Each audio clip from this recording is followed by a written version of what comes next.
스펄전 설교 묵상. 오늘 말씀은 1856년 8월 17일 주일 아침 설교 말씀이며 제목은 교만과 겸손이며 본문은 잠언 18장 12절 말씀입니다. 사람의 마음의 교만은 멸망의 선봉이요 겸손은 존귀의 길잡이니라. 성경은 다가오는 모든 일에는 예언적인 전주곡이 있다고 가르치고 있으며 지혜로운 사람은 이 구절을 통해 우리에게 같은 교훈을 줍니다. 멸망이 이 땅을 걸을 때 들이오는 그림자는 교만이며 존귀가 사람의 집을 찾아올 때 들이오는 그림자는 겸손입니다. 교만은 마치 기압계의 수운이 비를 알리는 징조보다 훨씬 더 확실하게 멸망의 징표가 됩니다. 저는 인간의 마음이 교만만큼 쉽게 빠지는 악덕이 없으며 그럼에도 불구하고 성경에서 교만만큼 자주 강력하게 정죄받는 악덕도 없다고 말씀드립니다. 예언자들과 복음 전도자들, 교사들이 모두 교만을 반대하여 목소리를 높였습니다. 심지어 영원하신 하나님께서도 인간의 교만을 정죄하실 때 가장 웅변적인 언어를 사용하셨습니다. 반면에 겸손은 성경에서 수많은 약속이 주어진 은혜입니다. 겸손은 하나님은 겸손한 자를 사랑하시나 교만한 자는 낮추신다는 수많은 구절에서 귀한 자리를 차지합니다. 이 아침 저는 성령께서 우리를 교만으로부터 지켜주시고 우리 마음에 겸손을 낳아주시기를 간절히 바랍니다. 1. 첫째로 우리는 교만이라는 악덕에 관하여 이야기하겠습니다. 교만은 멸망의 선봉이요 라고 기록되어 있습니다. 저는 교만이 창조물 중 가장 괴물 같은 기형이며 지옥에서 태어난 첫째 아들처럼 불결하고 비열하며 아름다운 것이 전혀 없다고 묘사할 수 있습니다. 무엇보다 교만은 근거가 없는 것입니다. 우리는 자랑할 것이 아무것도 없기에 교만은 우리에게 부자연스러워야 합니다. 우리는 오늘날 창조된 피조물일 뿐이며 우리의 연약함은 우리를 낮추기에 충분합니다. 우리가 가진 것이 있다면 그것은 하나님께 빚진 것이니 우리는 채무자임을 자랑해서는 안 됩니다. 또한 교만은 아무런 이익도 가져다 주지 못하는 어리석은 것입니다. 교만한 자는 헛된 칭찬 한마디, 공허한 바람 한 번에 영혼을 값싸게 팔아버립니다. 교만은 스스로 머리를 높여 존귀를 구하지만 오히려 가장 경멸받는 것이 됩니다. 교만은 자신을 미치게 하는 가장 미친 짓이며 자신의 생명력을 먹고 살면서 안식과 평안을 포기하게 만들고 결국 처절한 절망의 진창 속으로 비틀거리며 들어가게 합니다. 교만은 또한 그 형태를 바꾸는 카멜레온과 같아서 부자의 옷에서도 거지에게서도 발견됩니다. 교만은 모든 종교의 형태를 띌 수 있습니다. 때로는 인간의 능력에 대해 말하는 교리적인 형태로 나타나기도 하고 하나님의 주권을 싫어하며 택하심을 비난합니다. 또 다른 형태로는 구원이 주님에게만 속한 것을 인정하지만 여전히 율법의 행위로 천국에 이르려고 사람들을 부추깁니다. 심지어 신자의 마음속에 들어와서 자신이 이미 부요하여 부족한 것이 없다고 가르치며 과거의 경험으로 내일을 감당할 수 있다고 속삭입니다. 교만은 교묘하게 기어다니는 비열한 것이기에 여러분은 교만에 속지 않도록 예리하게 살펴야 합니다.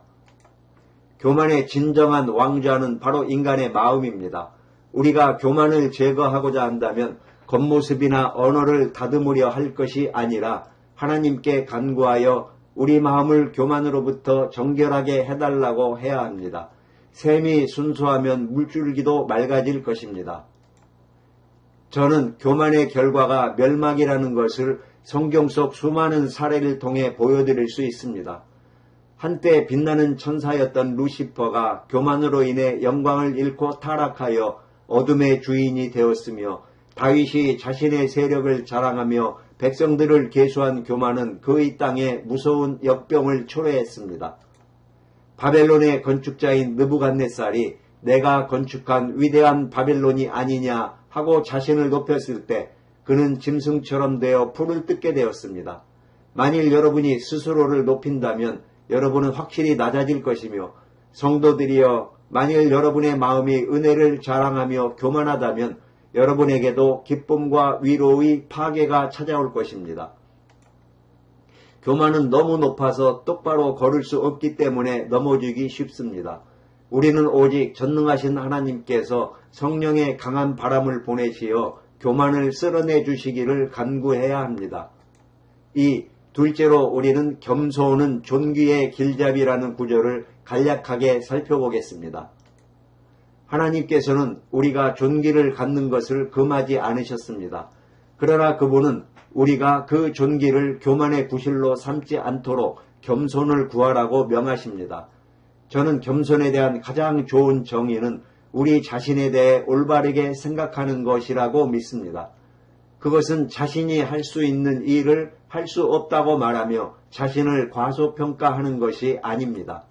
오히려 겸손은 우리가 가진 재능이 있다면 그것은 하나님께서 주신 것임을 인정하고 그 재능이 마치 배의 화물처럼 우리를 더 낮게 가라앉히는 역할을 하도록 하는 것입니다. 겸손은 우리가 상실되고 파멸되고 망가진 존재임을 느끼는 것입니다.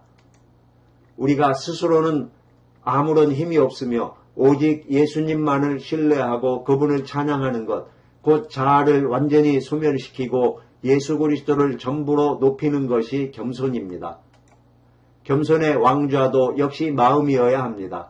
겉으로만 겸손을 가장하는 위선적인 태도는 가장 교만에 가까운 것입니다.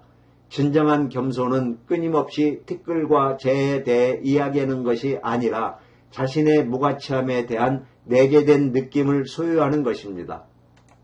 겉으로 비굴하게 굴지 않고 굳건히 서는 사람들도 진정한 겸손을 가질 수 있습니다. 우리는 오직 하나님께 참된 겸손의 선물을 구해야 하며 성령의 징계로 교만이 우리에게서 몰아내지도록 간구해야 합니다. 겸손은 존귀를 안내하는 전령입니다. 만일 오늘 여러분이 스스로 아무것도 아님을 느끼고 자신의 무가치함과 죄로 인한 파멸된 상태를 인정하며 오직 그리스도의 멍에에 순복하려 한다면 말씀이 진실한 것처럼 여러분은 장차 존귀를 얻게 될 것입니다. 여러분은 죄로부터 씻김을 받고 예수님의 옷을 입고 그의 가족으로 입양되는 영예를 얻게 될 것입니다. 하나님께서 여러분을 낮추셨다면 그분은 반드시 여러분을 높이실 것입니다. 여러분이 스스로를 가장 비천하고 무가치하다고 여길수록 구원받을 더 많은 이유가 있습니다. 겸손한 영혼이여 기뻐하십시오. 교만한 영혼들은 멸망으로 끝날 것입니다. 여러분이 영광의 가파른 언덕을 더 높이 오를수록 여러분의 추락은 더욱 끔찍할 것임을 아십시오.